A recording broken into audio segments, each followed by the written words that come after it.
I think that the devil would want us to stay in our box. And I think God has called us, like you said, to assume the center of your culture. That doesn't mean, get involved in every single solitary thing. There are some things that are inappropriate, bottom line. And even with Halloween, I talk about that in my book. Like, just because a Christian can appropriately observe Halloween doesn't mean it's appropriate to involve yourself in witchcraft. Right. And you don't have to involve yourself in witchcraft to be involved in Halloween. Again, that's something that people who practice witchcraft inserted themselves into. And now we're saying, oh, it's all about witchcraft. Christians should have nothing to do with it. Well, that's kind of backwards. That's not how it actually came about.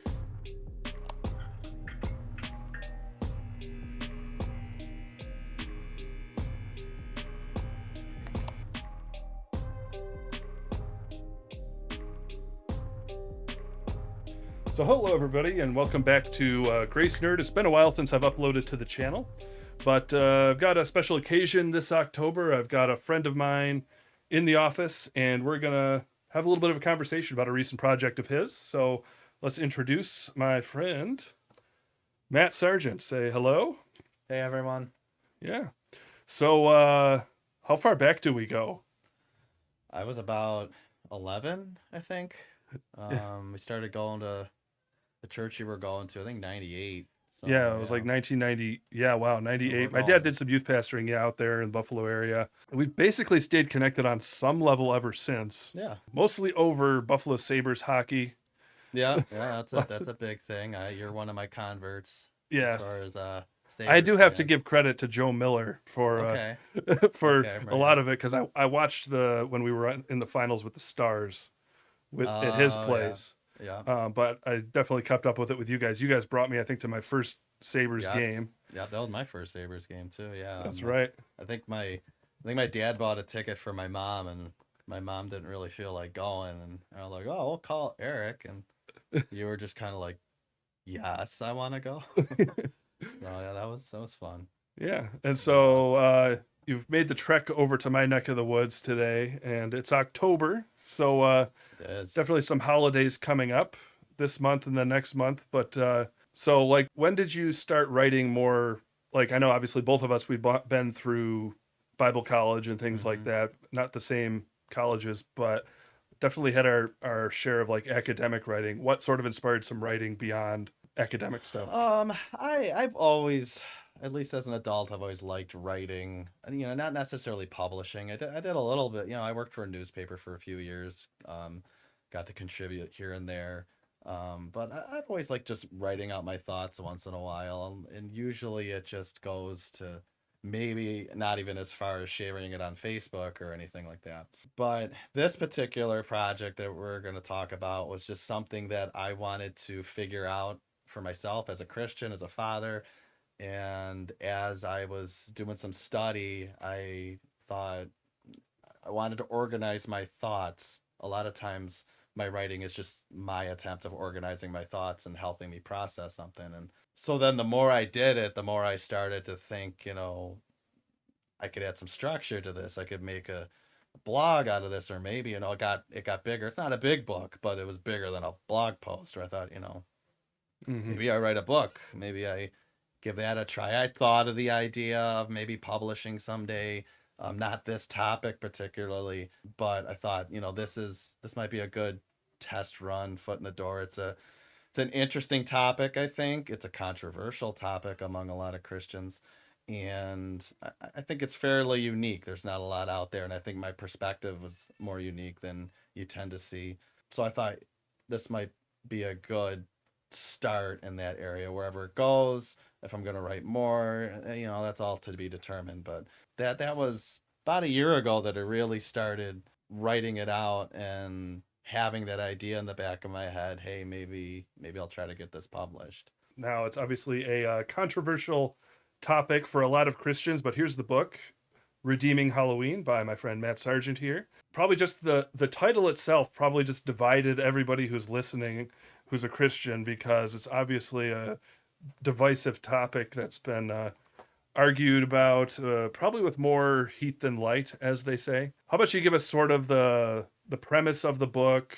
You've talked a little bit about what inspired it, but maybe more specifically, now that we know what it's about, what made you sort of go in this direction? Yeah, I have gotten a few comments on Facebook from individuals that I don't know personally who are divided clearly on the issue from seeing nothing more than the book's cover. Right. And one of them was directly put on my Redeeming Halloween Facebook page. So I felt I had the room there, the grace there to comment politely. I welcome you to write the book, read the book, Hmm. and make your conclusions from there. And of course, it's Facebook, so you don't even know how seriously the person is taking it. If they're Yeah, gonna make a comment. yeah, yeah, and that comment wasn't received any better, even though it Yeah, was polite and respectful. yeah, But the people who like something tend not to comment, and the people who want to that is argue. true. That So, is true. I didn't take it too personally. But anyway, to answer your question, what inspired me and felt like it was, worth my time and in the will of God for my life to pursue writing this, it really starts. Halloween itself is kind of one of those holidays that fades away as you get older, unless you're like really into horror or something like that. And that wasn't me, but then we had a kid, my wife and I, and so what are you going to do with Halloween? You're going to take your kids trick or treating, or how far are you going to take that? And so those were that was the initial inspiration where I saw a really good opportunity here. I didn't think that it was something that necessarily had to be thrown out.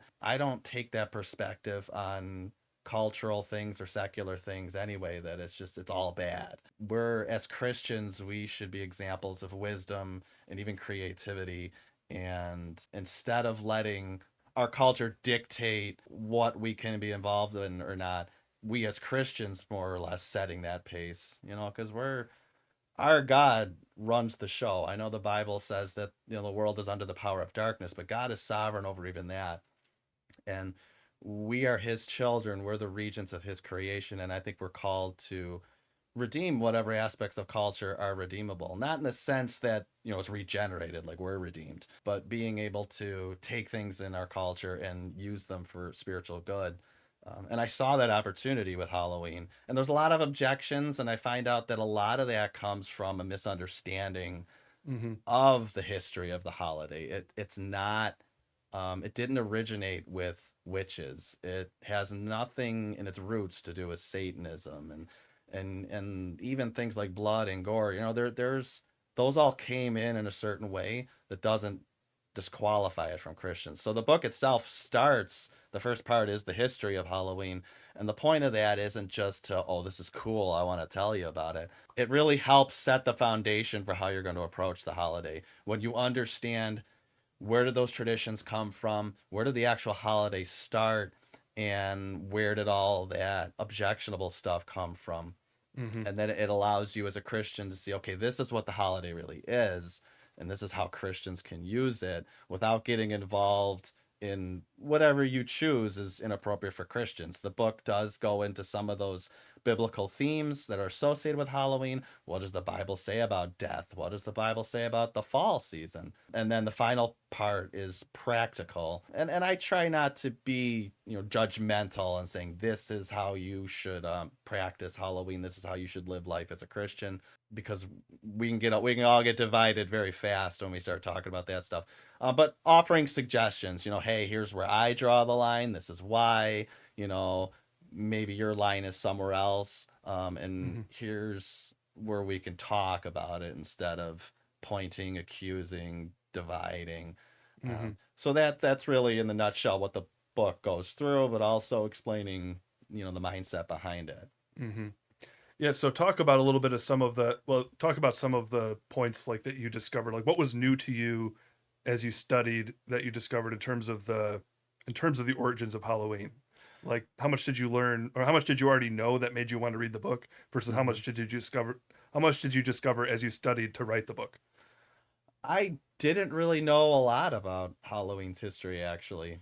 I'd heard that some people somewhere ran around in costumes to scare away ghosts, and that's almost completely true. It had something to do with the Catholic Church, and that's about it. But what's And we're filthy Protestants, so that makes yes, it worse, you know. yes, and you know what? And it's and it's interesting. I think the end of the book too. I mentioned Halloween wasn't even really that popular in the United States because of that stark division. Protestants wouldn't participate in Halloween because Hmm. that's what the Catholics do. And then there was the Irish potato famine. All these Irish people came over, and Halloween became more popular. And then, once commercial America got it, sunk its teeth into it, that's what blew it up into now the second most, commercialized holiday in America, Christmas being the first. Hmm. But I learned that first. I learned where a lot of kind of those spooky traditions came from. Those are pagan in origin. A lot of Christians might say, "Well, there you go, right there. That's your red flag. You shouldn't be celebrating a pagan holiday." So Yeah, if and that's the you dove into case, that a lot at the beginning of the book. You were just straight up like, look, yeah, here's all the pagan stuff. yeah, Yeah, it is there for sure. It's not just that. There's yeah, like multiple historical influences that sort of came together into mm-hmm, this hodgepodge of what Halloween is. So like I guess for me, like when I see Christians try to quote unquote redeem a lot of things, like there's a version of that I like, there's a version of that I don't like. Like there's sort of like a forced version of it, I think, where like something like a movie or something was clearly made with like actually pretty anti-Christian intent. Like you could tell the director's pretty hostile to Christianity or the writers or whatever. But then Christians sort of reinterpret the symbols wholesale mm-hmm, and like because they wish it was made for them, you yeah, know. And so I guess like some Christians might force Halloween in that way, but Halloween actually is complicated in its origins, mm-hmm, and you kind of have to choose which origins you're going to acknowledge. yeah, And so it's like there are legit pagan origins, but there are mm-hmm, legit religious origins. yes, To that extent, like yeah, I would agree. Like there's a lot to redeem there, mm-hmm, not artificially. You right, know, right, yeah. yeah, and I think in the book too, and the way that my family observes Halloween, like we take it a little farther than I've heard anyone else do, but I Hmm. think it's a logical conclusion. So, we Yeah. talked about the pagan origins, in which, by the way, Christmas is the same. So if we're not going Hmm. to celebrate Yeah. pagan holidays, Yeah. pack up your Christmas tree and, move along. And I Yeah. know some Christians do that, and that, again, these are matters of conscience. But then you talk about its origin in the church, and yes, Catholic Church. So a lot of Protestants might think, "Oh, we shouldn't, have Hmm. anything to do with that." Again, Christmas, same Yeah. thing. Although I have heard counters to some of the like a lot of people who have criticized Christmas. I've Mm-hmm. heard they're actually using sources from people that aren't trying to debunk Christmas; they're trying to debunk Christianity. Mm. And so like there are actually some arguments in defense of like the December date of Christ's birth, Mm-hmm. for instance. Well, yeah, That's even more yeah, legitimate than a lot of people right, might think. right. Yeah, but that's Well, that's yeah. not to disagree with your point though, in that like I think there's a like you're saying a pretty good defense of many aspects of Halloween. I think Mm-hmm. there's a lot more defenses of Christmas than a lot of Christians would even know about. Yeah, Yeah, yeah. yeah. So, but Halloween itself, Hmm. as the actual holiday, is it's a remembrance of the dead in the church, like remembering people who have gone on. Um, we know from the scriptures that people have gone on to be with Jesus. Now, where the origins of Halloween stray a little bit from absolute objective truth is they would pray and light candles for people in purgatory, which is Hmm. not a biblical concept. I've heard people try to defend purgatory from the Bible, and you really gotta, You have to enter the scriptures already having that conclusion, and then yeah, pick and choose they some talk about details. like judgment by fire, and it's like Yeah, that's not what Paul's talking about. yeah. I don't see it. I see clearer truth that talks about heaven or hell immediately upon death. But Hmm. anyway, but that's the origin of the actual holiday, and all those spooky elements, ghosts and all that, they came into play because of the culture at that time. Hmm. And Catholic Church actually moved the holiday, Halloween, to overlap that pagan holiday so that people could continue to be active in their culture without throwing it all out and, oh, it's all evil. Well, there's nothing inherently wrong with carving a face on a vegetable. Like that kind of idea. Now, a lot of people, oh, I won't carve a jack-o'-lantern because that's pagan and it's this, that. And a lot of the arguments against Halloween I've heard aren't even true. Like they're misunderstandings. Yeah. Like the involvement of Satan is not in the history at all. Like I made a point of when I was recording the history in the book to take things that I found in several sources and weren't just rumors that people posted on their blog and stuff like that. Mm-hmm. So you're gonna, when you read the book, you're gonna see there's nothing about Satan worship. There's nothing even about witchcraft in Halloween's history. That's something that's been added later by people who didn't have Christian intention. So you have that church influence, which, we may not agree with praying for the dead and things like that, but I think we can agree that remembering the dead is a good wholesome practice Mm-hmm. for Christians to. There's nothing wrong. You want to be aware of your mortality, and you want to remember people who've gone on to be with the Lord. And then here's the part where maybe I take it a step further than most people think of when they're talking about Halloween or death, is that the reason that we can think about death, the reason we could talk about it, and the reason we don't have to be afraid of it is the hope that we have after death. Mm-hmm. And that may all depend on your eschatology. So again, I'm a troublemaker. I like to get into all that stuff, but I'll refrain. But we believe in some sense life after death. The Bible talks about a resurrection. And so in the book, I go into a little bit like, when is that going to happen? And you can make an argument, and this might get, some red flags, but you can make an argument that the resurrection will occur around the time of year that Halloween is celebrated. You can, well, no one can know the day or the hour, or maybe you believe that the resurrection happens after Jesus returns, whatever. So I don't want to get So into it's like the that. day or the hour, but not the year in Or the which that. season, time of year, whatever. Yeah, I know My, we probably would like that's. Yeah, I don't get offended by stuff like that, but I know we probably would part ways only because I'm a post millennialist. You're more of a premillennialist, I think. yeah, I tend to get Maybe in the lost on dispensational all of camp it, a little bit more. but Yeah. yeah, when I read the scripture, I see that that Christ comes and sets up his kingdom, and the resurrection occurs before the millennium, Mm-hmm. which I believe I suspect, I guess I won't say so much I believe, but I suspect that the Bible points to the fall as the time of year when that'll happen, Mm-hmm. and I make my argument for that in the book, so you can read that and find the logic there. But the Bible does talk a little bit about the fall seasons, and Yeah, it's I a think pretty obscure text, well but it's interesting. within your premillennial camp, I think there are you do I think line up with other teachers who would point out what they see as parallels between Old Testament feasts Hmm. and Revelation.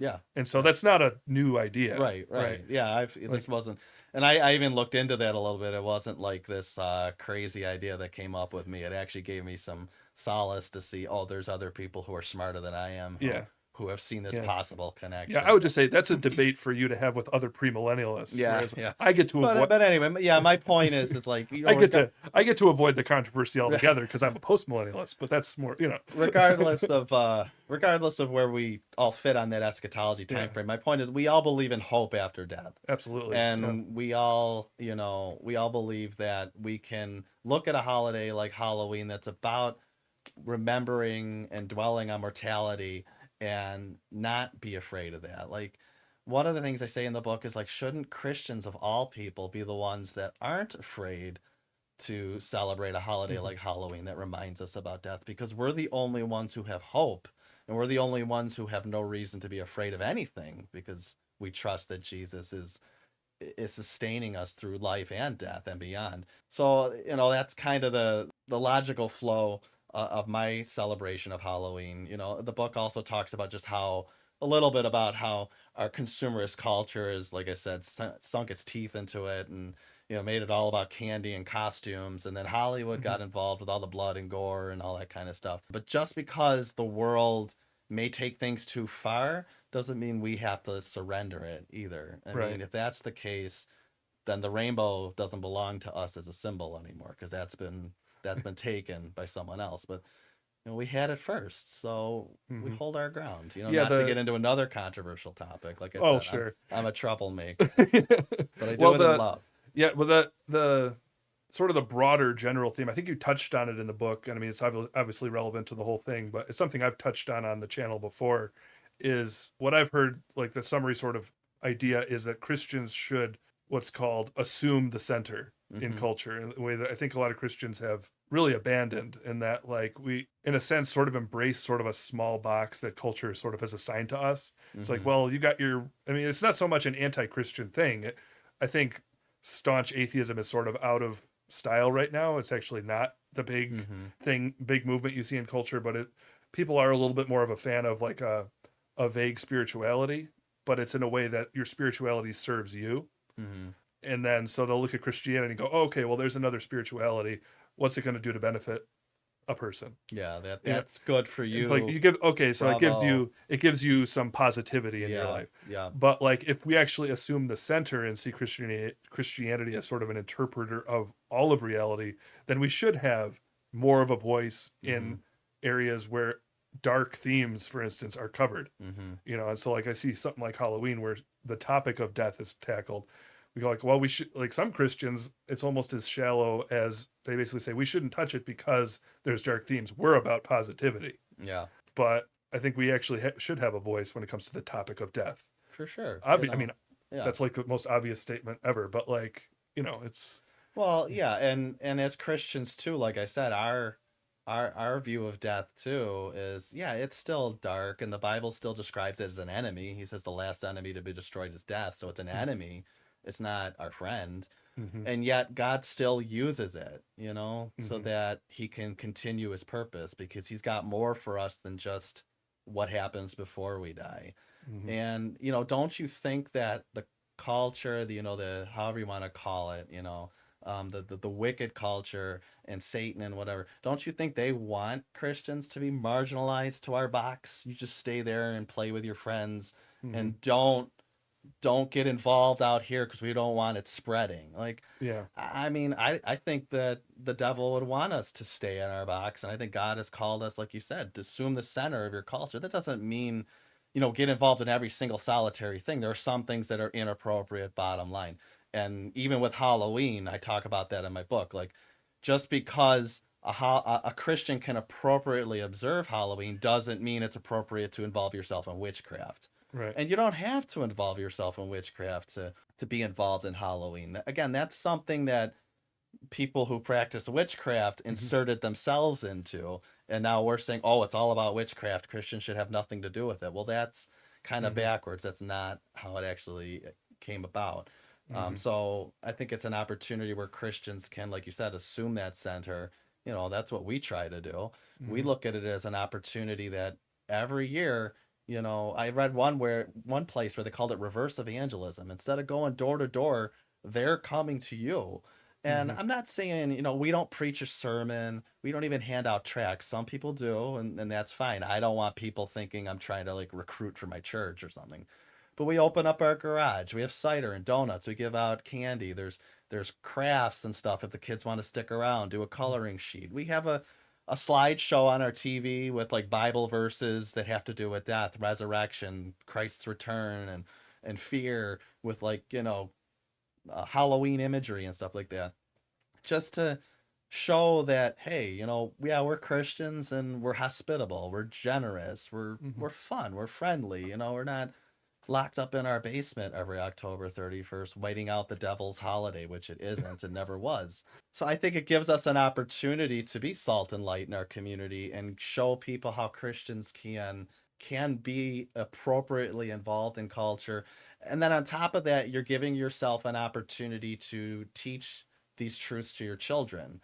Like I remember trick or treating with my daughter last year, and there were some scary pictures in the windows of one of the houses, and she said she was scared. And I just kind of got close to her and said, well, remember, this is the time of year that we can remember we don't have to be afraid because Jesus takes care of us. And even like spinning death that way, like, yeah, death is scary, but it's not, because we're in God's hands. And even our death is in his hands, and he uses bad things to still work it out for good. And I mean, isn't that really one of the themes of the whole Bible? How again and again God overcomes evil, and it only serves to advance his cause. I mean, how frustrated must you be if you're the devil, that every time you try to do something wicked, and oh my goodness, God did it again. He just worked it against me. How? So I Mm-hmm. think there's a lot we're giving up if we don't consider the good that can come out of that for something that actually isn't objectively bad, even though some objectively bad practices have come to be associated with it. Right, right. Yeah, it's a good distinction to make in that like so like for instance in a previous like show that we did when I was with Caleb on the channel. Like there is an abuse, like I mentioned before, of the idea of redeeming certain things, and like a Christian might listen to this and like try to twist it and say, oh, okay, so anything can be used for good, and so they'll go after something that's clearly Mm-hmm. sinful and try to twist it. But like we're talking about something here that like much of the fear and the objections over it come from really a misunderstanding of the history, or at Mm-hmm. least an oversimplification of it, Mm-hmm. or adding, or pointing out things that were added later from a worldly perspective. Mm-hmm. So here's another issue a lot of Christians have when they try to approach a topic like this, is that we haven't worked out our theology of like where our intentions fit into all of this. Like oftentimes, so for instance, I've heard Christians who have like sort of the full blown abandonment of Christmas, for instance. Mm-hmm. And like, so Christians will get together, we'll celebrate Christmas and we will remember the birth of Christ. Like, that's what we're doing. That's what Christians are actually doing and thinking when they have like a Christmas church service. Mm-hmm. But then those who would say it's pagan in origin say, because we believe it's pagan in origin, that when you think about Christ on Christmas, your worship is actually somehow being converted to the devil. And so it's like, so for me, it's like Christians will often look at like a Christian trying to live out their faith in an area that's considered secular Mm-hmm. or considered pagan in origin. And somehow, like, our intentions when we do it stop mattering. Right. It's like suddenly I'm accidentally worshiping the devil, even though in my mind it has nothing to do with it. So like I think Yeah. even if you totally argue that Halloween is completely pagan, has no connection to Christianity whatsoever, if a Christian is thinking about Christ on Halloween, I don't see how it's possible to accidentally worship the devil. Right. Yeah. It That like your intentionality has to have something to do with it.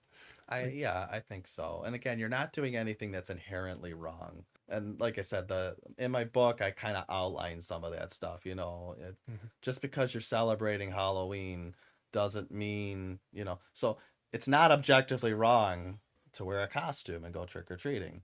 mhm, I would argue it is objectively wrong to put on a costume that shows most of your skin. And we're talking about sensuality and stuff like, because you're no longer, you're not violating some commandment that thou shalt not celebrate Halloween. You're violating the safeguards that God puts around sexuality. That's a mhm, different topic. It's just manifesting itself in this opportunity you've taken.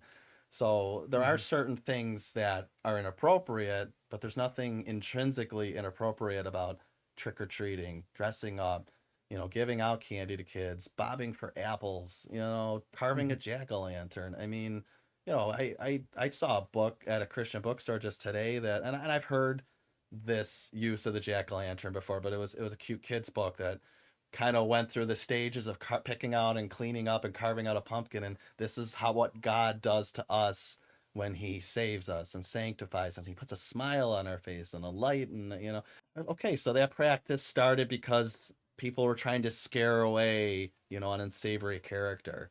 But when mhm, I put a jack-o'-lantern out, I'm not worried about stingy Jack. I'm just having fun with my kids. I remember doing that as a kid with my parents, and now I'm doing with my kids. And hey, if I can take that as a reminder to my children and say, hey, just like we're cleaning out the pumpkin, God cleans us up. Just like we were putting a smile on its face, he puts a smile on ours. Maybe that's a little cheesy too. But my point is, you can take something that's not intrinsically bad and you can use it for intentional good. And mhm, I don't see anything wrong with that. Again, I think we need to stop letting the world dictate what we can and can't do.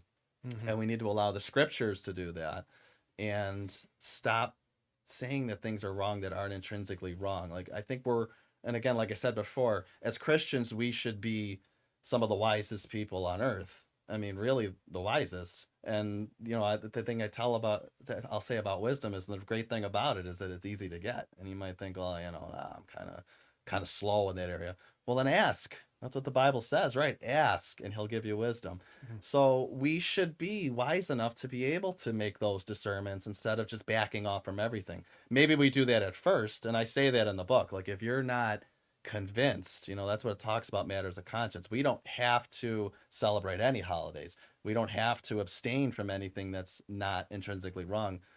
But if it's violating your conscience and you haven't sorted it out yet, especially a holiday like Halloween where people have so many strong opinions, I would say it would be wise to abstain at first until you've been able to flesh this out and come to some confident conclusions of where the lines are and how do I not let the wicked parts of culture saturate that. So I like to think that my book provides a good basis for helping people make that determination.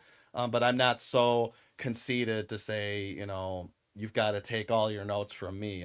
There's a lot of things I don't even come down hard either way, even though I personally do have my lines drawn, but they may be different for each person. There may be some things that affect me in a way that don't affect other people. And, a lot of matters of conscience are like that. Like, again, I'll get myself in trouble here, but like drinking alcohol.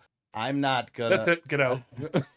I I don't drink alcohol because I don't like it. Am I allowed to say that? Like, can I be a man and say that? I don't know. You just Like, haven't tried. You haven't tried like Jack Daniels and I Coke mean, yet, there's right? the occasional or some stuff that I like, whatever, but I generally don't like alcohol, so I don't drink it. So for me to tell you shouldn't be drinking alcohol, well, it's not tempting me, so that's easy for me to say. So that's kind of where these matters of conscience come in too. You can't dictate what other people do because that's your standard of self-righteousness. Hello, Pharisees. You can express, hey, this is a trigger for me. It makes me uncomfortable. It tempts me to sin. Okay, well, I want to support that. I want to help you with that. So, even in my house with Halloween, you go through my house, you might find a thing here or there. I think I have 2 Halloween things in my actual house. If you don't like Halloween stuff, stay out of my garage. I mean, that's where we do our party. That's where we watch movies and stuff at night, decked out top to bottom. I think ghosts are cool. I think really, I mean the There Bible. was a ghost in the Old Testament. Very controversial passage. Yeah, People, yeah. it Well, sort of throws. we won't get into Samuel. I don't think that. But no, there's it's a passage of Revelation, and not to get caught up in eschatology again, but where it talks about spirits in heaven. It's talking about believers who, at least in this context, I believe, have not been resurrected, depending on where you stand and all that. So they're essentially ghosts. They are people who have died and they're in heaven serving in God's temple, and there's no resurrection that's occurred. So they're ghosts and they're wearing white robes.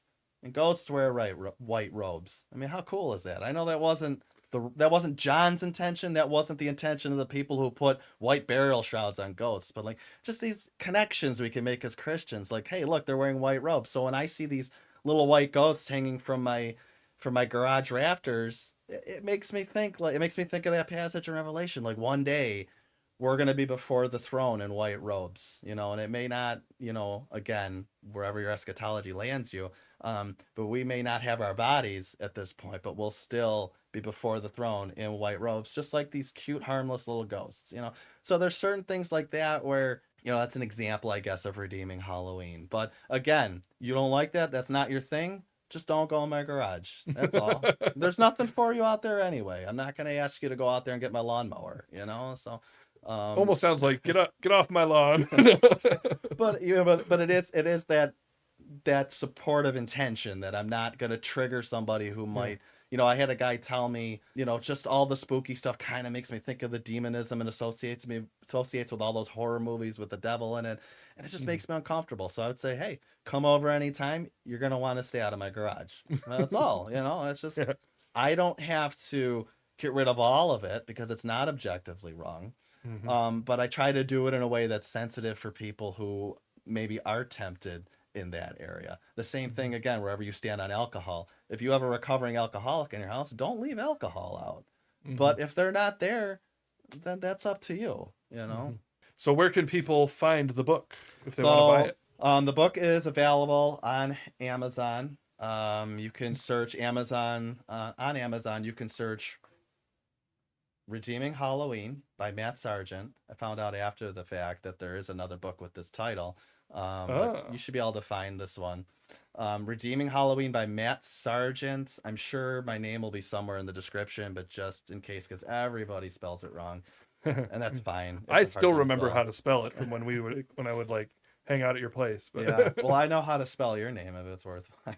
It's only one of the most common names. Yeah, right. But yeah, Matt Sargeant, Sargeant. It's that EANT, that trips a lot of people up, and it's an A at the beginning, not an E. But Matt Sargent, Redeeming Halloween. You can find it on Amazon. If Amazon's not your thing, it's on Barnes and Noble. You can find it on Walmart's website. So that's where you can find it. I have a Facebook page too called Redeeming Halloween. It's like facebook.com/Redeeming Halloween. So even if the book's not, I don't want to buy the book. Maybe that's where you are. That's fine. I'm frugal. I try not to spend some money. So I get that. But you can still go to the Facebook, and it's not a billboard for the book. Like, there's posts for the book. There's links to the book. There's, background into the writing of the book. That stuff's in there, but it's a lot more than just that. It's really a lot of ideas on how to make this holiday fun. Sometimes I post things that are just, here's a cool craft idea. Here's how to make a ghost out of a tomato gate. There's nothing intrinsically about Jesus with that, but it's not wrong. But then there are things where I'll post on there, like, I do a countdown to Halloween that has a different Bible verse every day that talks about death or fear or, God's triumph over evil, and different ideas for how to redeem Halloween. I do little videos once or twice a week about redeeming specific aspects of Halloween. So go on that Facebook page, give it a like, and just follow some of the stuff that I put on there. I have fun doing it. So even if you don't buy the book, you're more than welcome to come to that Facebook page, like, comment stuff, and just get some practical ideas. If you decide, hey, maybe there is something to redeeming Halloween as a Christian, you'll find some ideas on there, and you don't have to buy the book to do it. But I do recommend the book because it'll spell out a lot of what brought me to these conclusions better than you're going to get from a short interview or posts on Facebook. It's going to kind of bring it all together. And some of those objections you might have, well, what about witches, Satan, this and that? That's all addressed in the book pretty succinctly. So I would recommend it for that reason. I just want to get the word out and give people, Christians, an opportunity to use for good what the enemy has really tried to trample with evil. Alrighty, well, thank you, my friend. It's been a fun conversation, and should hopefully get this edited and posted soon. Happy October, everyone, and dare I say happy Halloween if you choose to celebrate it. And again, check out the book, check out the Facebook page if you want to know more before buying it. It's a good book and informative. I learned some things from it. Yeah, thanks for watching. Again, my name's Eric. This has been Matt Sargent, and we'll see you in the next one.